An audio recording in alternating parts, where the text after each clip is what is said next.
Praise lord, హల్లెలూయా. చూడండి, పరిశుద్ధ గ్రంథంలో ఒక వ్యక్తి ఎంత ఎదిగిపోయాడో మనకి కనబడతా ఉంది.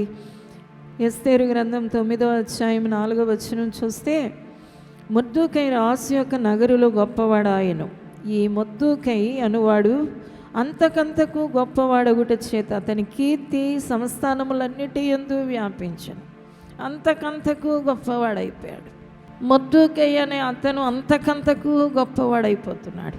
అసలు అతని బ్యాక్గ్రౌండ్ ఏంటి, అతని స్థితి ఏంటి, అతని స్థాయి ఏంటి అని మనం చూస్తే, ఇదే ఎస్తేరు గ్రంథంలో అతడు ఒక బానిస.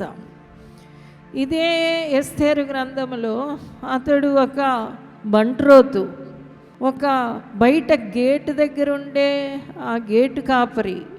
అతని స్థితి అది మొదట.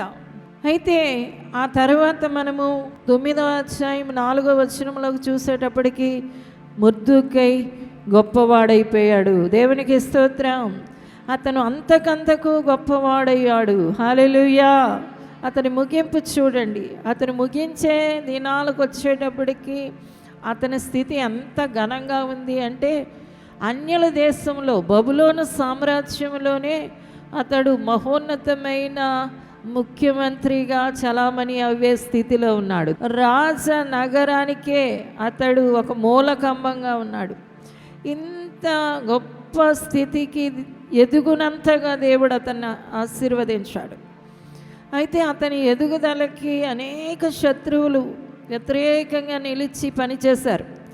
ఆఖరికి ఏం చేశారంటే అతన్ని చంపాలనే చూశారు.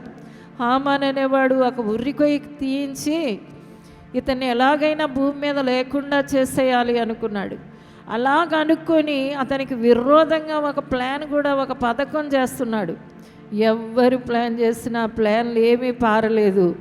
అతను మాత్రం అత్యధికంగా అభివృద్ధి చెందేశాడు. దేవునికి స్తోత్రం, హల్లెలూయా. ఈ రోజున కూడా మీకు విరోధంగా ఎవరైనా ఏం చేయాలి అనుకున్నా దేవుని బిడ్డలారా, అది ఎంత మాత్రం నిలవలేదు. నీ దగ్గరికి వచ్చి నిన్ను ఎన్ని శాపనార్థాలు పెడతారో, నిన్ను శపించేవారే శపించబడతారు, నిన్ను దీవించేవారే దీవించబడతారు.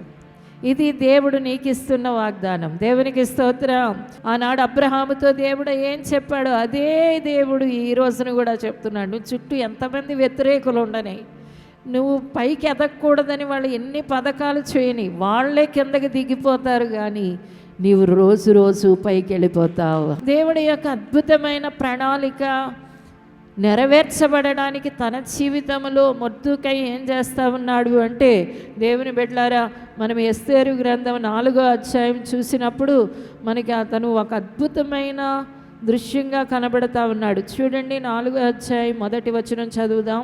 జరిగినదంతయు తెలియగానే మొర్దెకై తన బట్టలు చింపుకొని గోనె పట్ట వేసుకుని బూడెద పోసుకుని పట్టణం మధ్యకు బయలు వెళ్ళి మహాశోకముతో రోదనము చేసి, తర్వాత చూడండి 3వ వచనం, రాజు యొక్క ఆజ్ఞయు శాసనం ఏ సంస్థానమునకు వచ్చినో అక్కడున్న యూదులు ఉపవాసం ఉండి మహాదుఃఖంతో ఏడ్పుతో రోదనతో మునిగిన వారైరి. ఇది అతనికి ఎలాగా తన చుట్టూ ఉన్న శత్రువులను అధిగమించగలిగాడు, తన చుట్టూ ఉన్న వ్యతిరేకతల్ని ఎలాగ అధిగమించాడు. ఇలాగా దేవుని బిడ్డలారా, ఇదే మనకు ఆశ్చర్యంగా ఉంటుంది. నిజమే, ఈ రోజున కూడా దేవుని బిడ్డలైన వారి చుట్టూ రోగాలు తిరుగుతూ ఉన్నాయి, సమస్యలు తిరుగుతూ ఉన్నాయి, రకరకాల వ్యతిరేకతలు పనిచేస్తూ ఉన్నాయి. మన విరోధి అయిన అపవాది గర్జించ సింహాలే తిరుగుతూ ఉన్నాడు. అయితే వాటన్నిటినీ అధిగమించడానికి అతను ఒక చక్కటి విధానంలో నడుస్తున్నాడు. అదే ఉపవాస ప్రార్థన. దేవునికి స్తోత్రం. ఉపవాసం ఉండి అతడు ఏం చేస్తూ ఉన్నాడు, గోనె పట్ట కట్టుకొని కన్నీటి ప్రార్థనలు చేస్తూ ఉన్నాడు. అందుకని ఆ ప్రార్థన దేవుని ఎదలోనికి చేర్చబడిన తరువాత అతడు అభివృద్ధిని ఏ శత్రువు కూడా ఆపలేకపోయాడు. ఈ రోజున కూడా నీవు అభివృద్ధి చెందాలనేది దేవుని అభిష్టం, దేవుని యొక్క కోరిక, దేవుడు నీ ఎడల కలిగి ఉన్న ప్రణాళిక చిత్తమై ఉంది. అయితే నీవు అభివృద్ధిని అందకుండా అడ్డగించే దుష్టాత్మల్ని నీవు ఎదిరించడానికి దేవుడు అంటున్నాడు, ఇది ఉపవాస ప్రార్థన వల్లే సాధ్యం. దేవునికి స్తోత్రం. ఒక దెయ్యం పట్టిన కుర్రోడిని వాళ్ళ తండ్రి తీసుకొచ్చాడు. ఆ దెయ్యం ఏం చేసేదంటే వాడిని చంపడానికి చూసేది. వాడికి ఫిట్స్ వ్యాధి కలిగి చేసింది, మతి స్థిమితం లేకుండా చేసింది. వాడు నరాలు వాడికి అదుపులో ఉండేవి కాదు.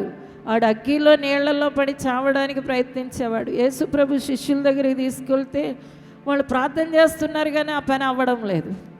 అప్పుడు యేసయ్య దగ్గరికి వచ్చి, ఎందుకు మాకు ఈ దెయ్యం వదలడం లేదు, ఎందుకు దీన్ని జయించలేకపోయామంటే దేవుడు అన్నాడు, ఇది ఉపవాస ప్రార్థన వల్లే సాధ్యం అన్నాడు. దేవునికి స్తోత్రం.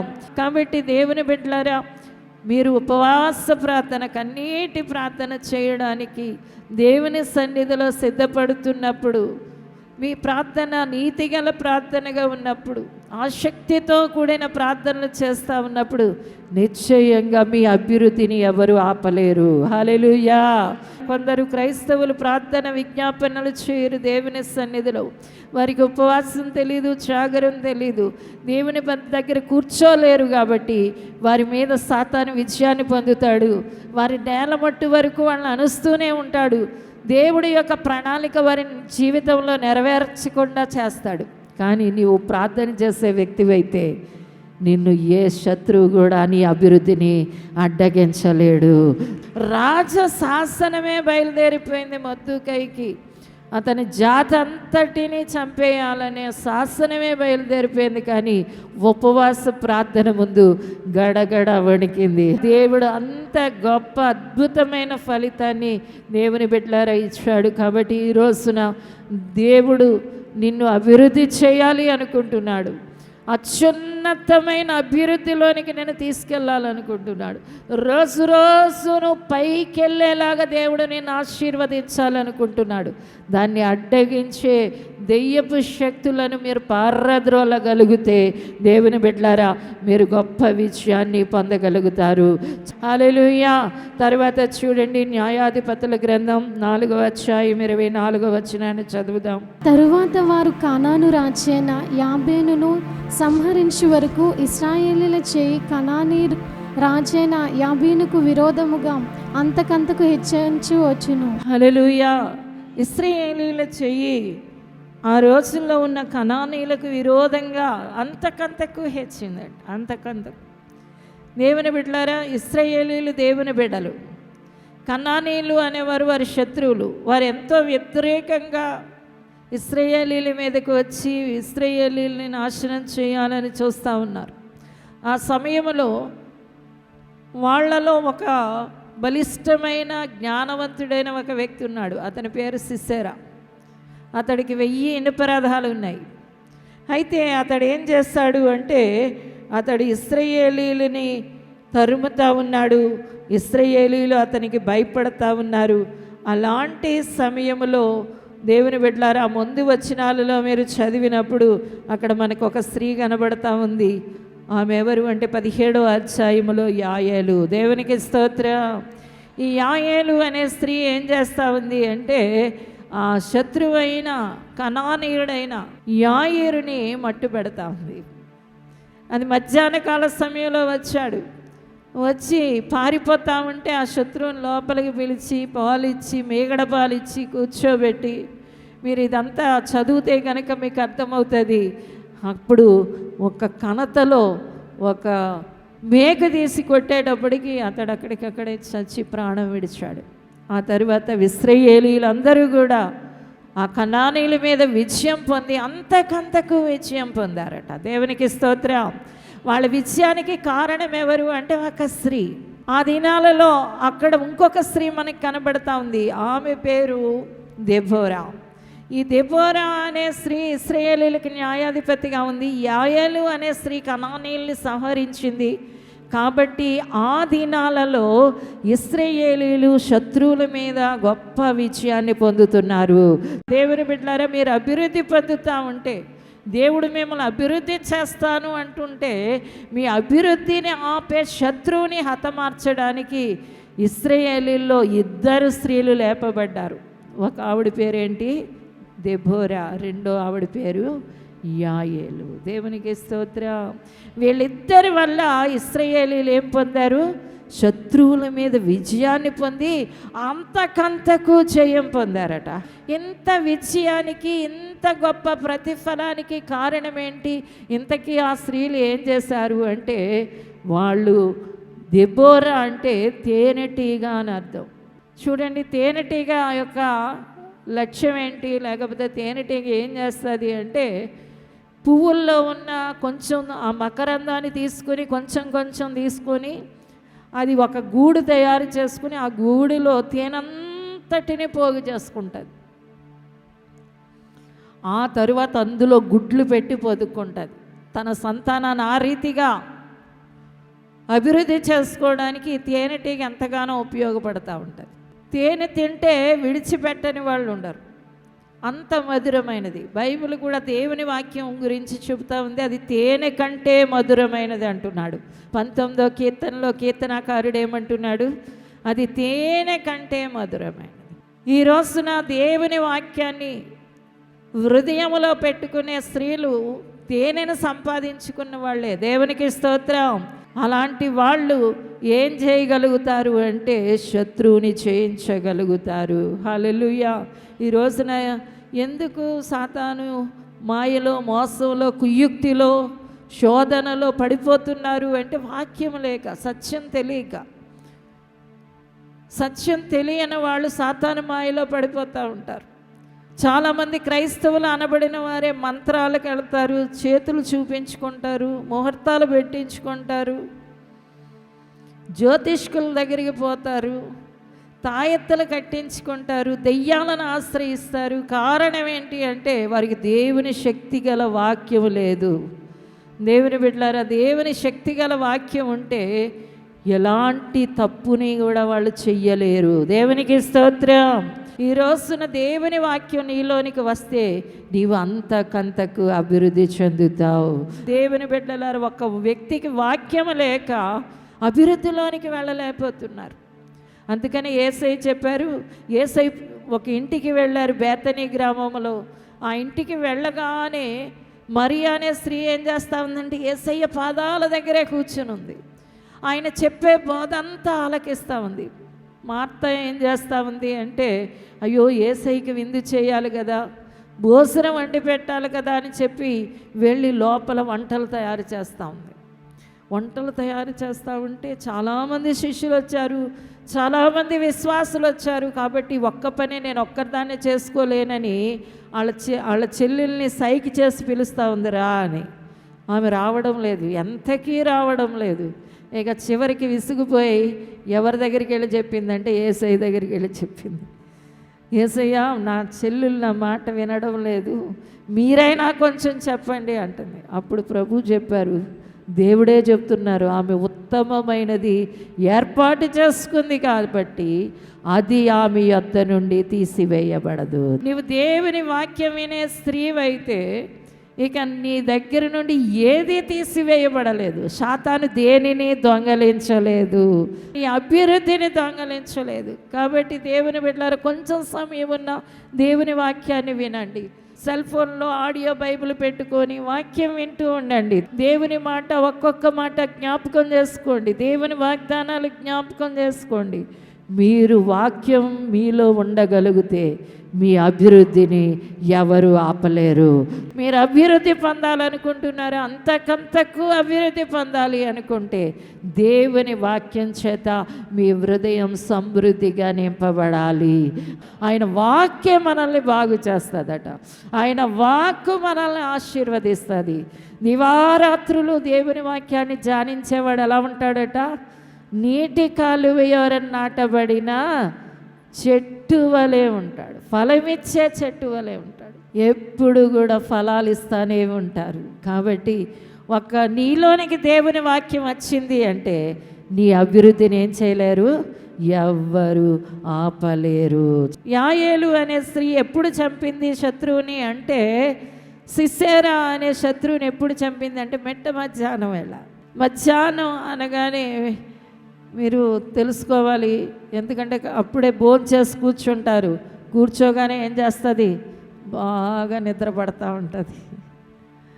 ఒక చక్కగా కునికేసేయచ్చు అనిపిస్తుంది. భోజనం చేసేసిన తర్వాత మధ్యాహ్నం మిగిలిన సమయం ఏం చేస్తున్నారని ఏ స్త్రీలైనా అడిగితే చాలామంది చెప్పే విషయం ఏంటంటే కొంతసేపు అలా నిద్రపోయామండి, ఎందుకంటే ఉదయం అంతా వంటలు చేస్తారు, వంట వార్పు, అటు తిరగడం ఇటు తిరగడం, బట్టలు ఉతకడం, ఇల్లు చక్కబెట్టడం, కాబట్టి ఇంకా తిన్నాయంటేనే నిద్ర. కొంతమంది ఇంకా తినేసిన తర్వాత నిద్ర రాదు, కానీ టీవీ ముందు కూర్చుని ఏదో నొక్కుతా ఆ పిచ్చాపాటి చూసుకుంటా కాలం గడుపుతూ ఉంటారు. ఇంకా కొంతమంది ఇంకా ఆ సమయాన్ని కౌర్లకు ఉపయోగించుకుంటారు. ఇలాగా ఆ సమయం కరెక్ట్గా 2, 3, 4, 5 వరకు, మళ్ళీ 5 అవ్వగానే హడావిడి, 5 గంటలకు లేచి హడావిడిగా లెగుస్తారు.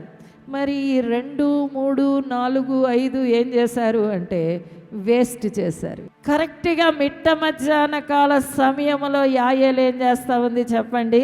సిసేరాన్ని చంపుతా ఉంది. హల్లెలూయా. ఉదయం అంతా పని చేసేది, నేను ఒక కునుకు లాగి ఉంటే సిసేరా దారిని సిసేరా పోను, ఈమె అలాగే కూర్చును. కానీ గుడారాలలో ఉండే ఆ స్త్రీ ధన్యురాలుగా పిలువబడడానికి కారణం ఏంటి అంటే మిట్ట మధ్యాహ్న సమయాన్ని సద్వినియోగం చేసుకుంటుంది. ఎంతో సమయాన్ని మీరు వృధా చేస్తున్నారు. దేవుని బిడ్డలారా, ఒకసారి విచారించండి. దేవుడు ఇచ్చిన దినాలను నువ్వు సద్వినియోగం చేసుకోగలిగితే నీవేమైపోతావంటే అంతకంతకు అభివృద్ధి పొందిపోతావు. నీకు ప్రతిదినం 24 గంటలు ఇవ్వబడతా ఉన్నాయి. ప్రతిదినం 24. మా పిల్లలతో నేను తరచూ అదే మాట్లాడతాను. దేవుడు నీకు మరో దినం ఇవ్వడానికి కారణం నువ్వు దేవుణ్ణి స్తుతించడానికి. దేవుడు నీకు మరో దినాన్ని ఇవ్వడానికి కారణం దేవుడిని నువ్వు ప్రార్థించడానికి. దేవుని బిడ్డలారా, సమయాన్ని వృధా చేసే మనుషులు అభివృద్ధిలోనికి రాలేరు. సమయాన్ని సద్వినియోగం చేసుకునే మనుషులు అభివృద్ధిలోనికి రాగలరు. సద్వినియోగం, దుర్వినియోగం. దుర్వినియోగం ఎందుకు అయిపోతుంది, సద్వినియోగం ఎందుకు అవుతుంది? మనం ఇది చక్కగా గమనించాలి. ఒక ధనవంతుడట ఉదయం పగలు రాత్రి కష్టపడ్డాడు. పగలు రాత్రి కష్టపడిపోయేవాడు. విపరీతమైన పొలాలు కొన్నాడు, విపరీతమైన ధనాన్ని కూర్చుకున్నాడు. అతడు పెద్ద పెద్ద కొట్లు కట్టించుకున్నాడు. ఎందుకంటే ఓవర్ టైములు చేసేసేవాడు.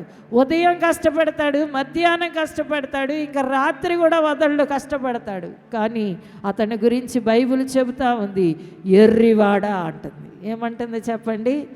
వెర్రివాడ. అయ్యో, ఇంత కష్టపడ్డాను కదా, ఎంత సంపాదించాను కదా. ఎందుకంటే అంత సంపాదించిన దాని అంతటికీ బై చెప్పి వెళ్ళిపోవాలి. అందుకనే దేవుడు అంటున్నాడు, ఈ రాత్రే నిన్ను పైకి రమ్మంటున్నాను, ఇదంతా ఏం చేస్తావు అని. పరలోకం కొరకు కష్టపడే వ్యక్తే జ్ఞానవంతుడు. దేవునికి స్తోత్రం. పరలోక సంబంధమైన వాటి కొరకు ప్రయాసపడే వ్యక్తి జ్ఞానవంతుడు. యాయేలు శత్రువుని ఒక్క వేటేసిందంతే, దేవుని బిడ్డలారా అమాంతంగా చనిపోయాడు. ఎందుకంటే ఆమె మధ్యాహ్న సమయాన్ని ఏం చేయడం లేదు, శాతానికి అప్పగించడం లేదు. ఆ సమయాన్ని ఆమె సద్వినియోగం చేసుకుంటుంది. నీ సమయం దేవుని బిడ్డలారా ఉదయం 5 గంటలకా 6 గంటలకా మీరు లేచే సమయం ఎప్పుడు? ఆ సమయం నుండి మీరు లెక్కలు పెట్టుకోండి, పోని పడుకునే వరకు ఎంత సమయం ఏం చేస్తున్నాను? నీ సమయం అంతా దేవుని స్తుతించాలని బైబిల్ చెప్తా ఉంది. నీ సమయం అంతా ప్రార్థించాలని బైబిల్ చెప్తా ఉంది. అప్పుడు దేవుడు అంటాడు, నీ అభివృద్ధిని ఎవ్వరూ ఆపలేరు. దేవునికి స్తోత్రం. హల్లెలూయా. నీ అభివృద్ధి ఆగదు. నీ అభివృద్ధి అలా పెరుగుతూనే ఉంటావు, కానీ నీవి ఎన్నటికీ కూడా తరగవు. నిర్గమాకాండం 19వ అధ్యాయం 19వ వచనాన్ని చూద్దాం. ఆ బూరధ్వని అంతకంతకు బిగ్గరగా మ్రోగెను. మోషే మాట్లాడుచుండగా దేవుని కంఠస్వరం చేత అతనికి ఉత్తరం ఇచ్చుచుండెను. దేవునికి స్తోత్రం.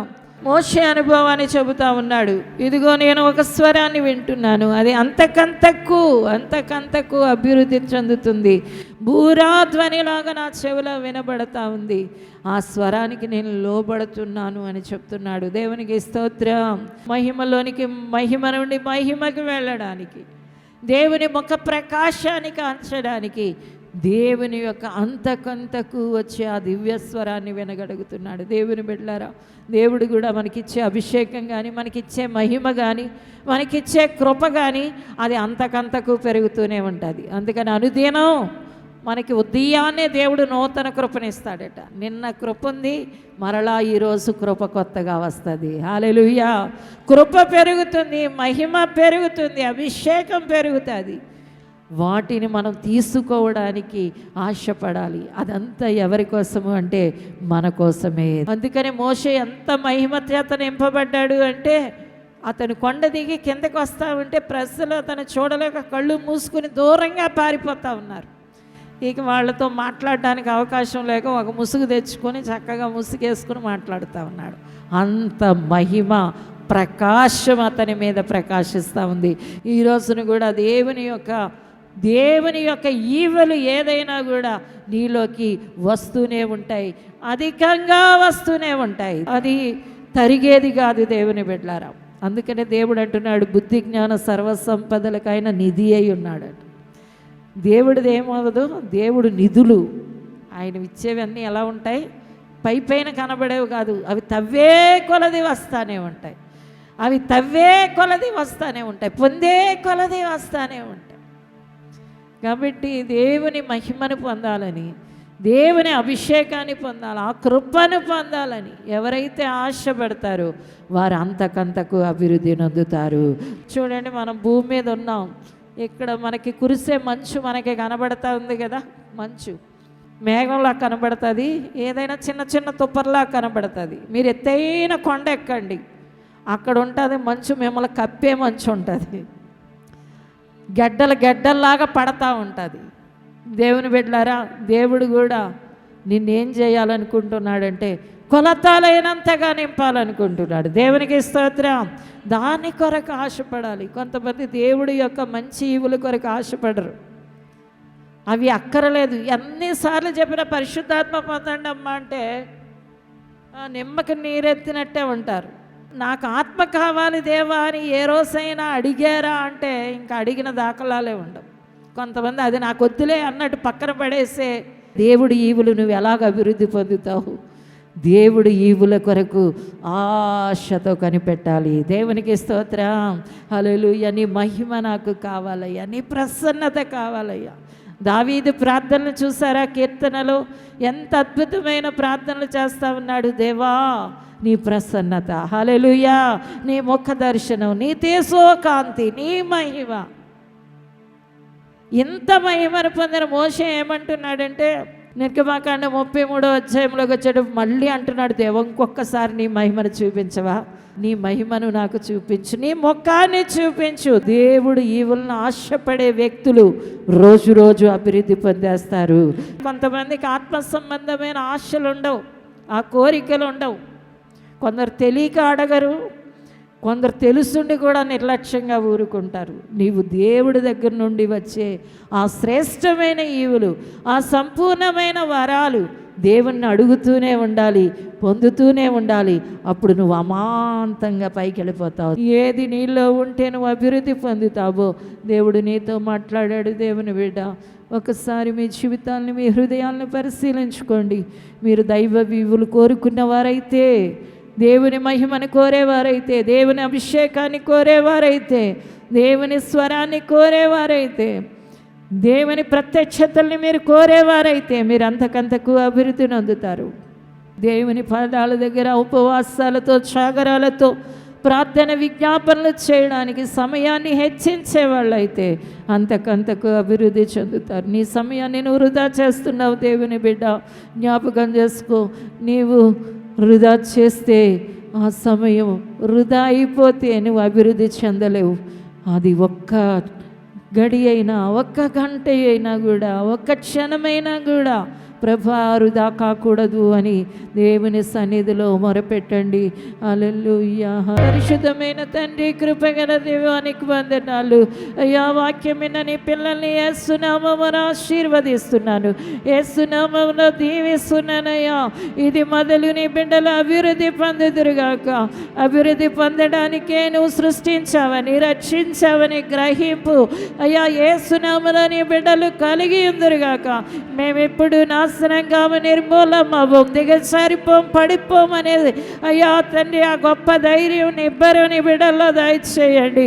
అభివృద్ధి పదముల సాగిపోవడానికి అయ్యా బైబిల్ భక్తుల్ని అనుసరించుదురుగాక, ప్రార్థన విజ్ఞాపనలు చేయుదురుగాక.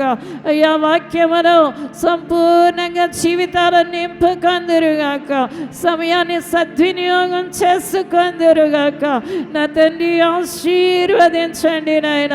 ఆత్మ సంబంధమైన ఈవుల కొరకు ఆసక్తితో అపేక్షించుదురుగాక. యేసు నామమున దీవిస్తున్నాను తండ్రి. అయ్యా అటు కృప కలుగునుగాక. వాక్యమందరిలో నిరంతరంగా ఫలించునుగాక, వాక్యానుసారంగా నడుచుకొందురుగాక. యేసు నామమున దీవిస్తూ యేసు నామమున అడుగుచున్నాము తండ్రి. ఆమేన్.